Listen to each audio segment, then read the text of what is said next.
नाज़रीन इस वक्त मैं खड़ा हूँ जी एबटाबाद मोटर वे का जो बिल्कुल यहाँ पे एज है इस पे, और यहाँ पे ये वेलिया मोटर वे है, और मेरे ये ट्रैफिक वाले भाई और मेरे ये पुलिस वाले भाई इस शदीद गर्मी में ड्यूटी कर रहे हैं। DPO एबटाबाद और DIG एबटाबाद और DHO एबटाबाद ने ये डिस्कस किया था, फाइनल किया था कि बाहर की गाड़ियों को यहाँ नहीं छोड़ा जाएगा, और ये गाड़ियाँ से अगर रोक रहे हैं और इनको फोने भी आ रही हैं, काले भी आ रहे हैं, लेकिन ये फिर भी ड्यूटी कर रहे हैं। ये लोग ईद के दिन भी अपनी ड्यूटी जो है इतनी हार्ड ड्यूटी करते हैं, ईद के दिन भी इन लोगों के ये हालात होते हैं। अस्सलाम वालेकुम, ये आप बताइए, ये ईद की ड्यूटी आपकी इतनी सख्त और आप लोग ईद घर में नहीं करते?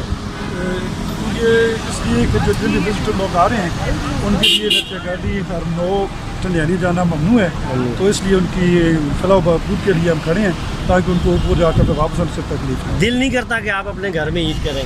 दिल तो हर शख्स को कहता है, लेकिन नौकरी है, मजबूरी है, और असराने वाला का जो हुक्म है उसकी वजह करना हमारा फर्ज है, और हमारी ड्यूटी इन लोगों के लिए, इन लोगों की जान हमारी परवाह है। बहुत ज़बरदस्त। नाज़रीन, मैं सलूट पेश करता हूँ जी एबटाबाद पुलिस को, ट्रैफिक पुलिस को और एबटाबाद पुलिस को कि इन्होंने जनाब अली इतनी ज़बरदस्त ये ड्यूटी कर रहे हैं। हम देख रहे हैं ये हर एक के ID कार्ड चेक करें, और जो एबटाबाद से अगर लोग हैं तो एबटाबाद के लोगों को यहाँ पर छोड़ा जा रहा है, और जिन लोगों का एबटाबाद से तल्लुक़ नहीं है या हमारे एबटाबाद मनसरा वगैरह से तल्लुक़ नहीं है उनको यहाँ से छोड़ा नहीं जा रहा, उनको यहाँ से वापस किया जा रहा है।